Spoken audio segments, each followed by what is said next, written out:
What's happening with you, man? The YouTubers Bijan back in with the second edition of my Ancestry DNA results. All right. On the first video, uh, I explained the process of me doing the Ancestry DNA through Ancestry.com. Um, the most commented part on that video was the part that the Native American ancestry. All right. A lot of people were surprised of how much ancestry Native American was passed down to me. Well, what I've noticed in a lot of the videos from a lot of the YouTubers I've seen is most of the African Americans who've taken the test, um, they say they have Native American, but it's mostly 4, 5, 6 generations back. And as you know, the further back um, the the native blood in you, the less gets passed down. Since mine was just 2 generations, I have more of it actually passed down to me. All right. Another thing is not a lot of people mention the part of me being related to James Madison. Well, James Madison is actually the fourth president of the United States, the founder of the Constitution. A lot of people might have missed that or didn't hear it.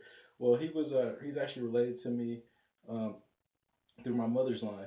Her father, uh, his mother is a Madison. Uh, Her father was John D. Madison, and his father was Giles Madison, and his father was Emmanuel Madison. Emmanuel Madison is supposedly the grandson of James Madison. We're still doing research on that to find that out. But so I'm still, yes, I'm always looking to learn more about it. So if you know anything about the history of Madison, just tell me. All right. Also, I wanted to know more on my ancestry DNA part of it. So what I did is I actually uploaded my raw DNA from Ancestry.com to gedmatch, and gedmatch was really interesting because which one I did was the K13 admixture test.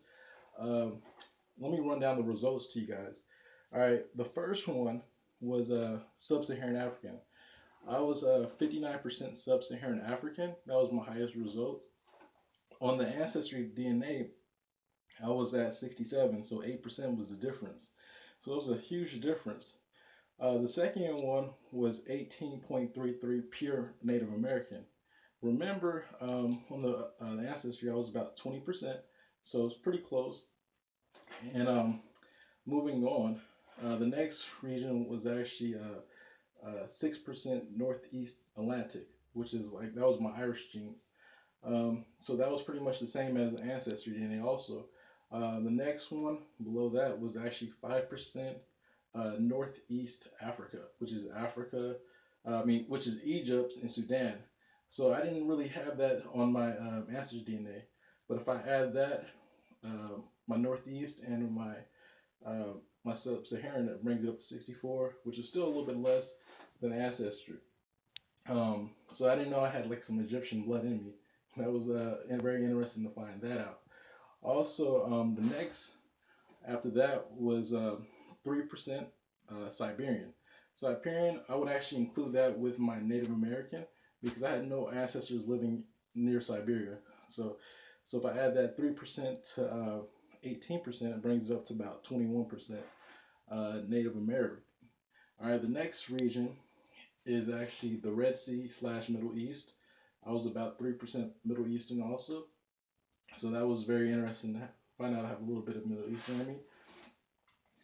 I believe that was 2% on the ancestry DNA, Central Asia.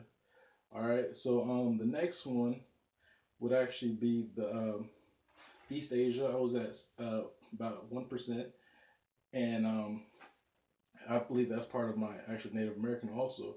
So if I include the East Asian, the Siberian, and the pure Native American, that brings us up to about 22%. All right, and last but not least, it was Oceania. Oceania was actually listed at 0.67, I believe, so less than a 1%. So that would be my Pacific Islander. Okay, well the the neat thing about gedmatch is you're able to actually uh, compare your ancestry genes to the ancient people who lived all over the world. The closest relative that I had was actually the Clovis people. Those were the ancient first Americans who came to the United States about 12, 13,000 years ago. The reason their name was Clovis people is because they made these Clovis spears and they killed the mammoths. So that's what they were known for, killing the mammoths. Okay.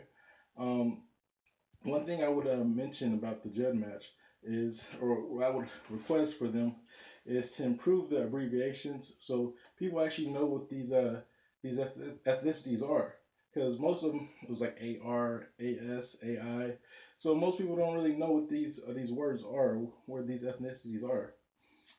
But all in all, it was actually a good experience. I would recommend everybody to do the gedmatch if they've taken an Ancestry DNA test because it's absolutely free. All right, just deuces out of here.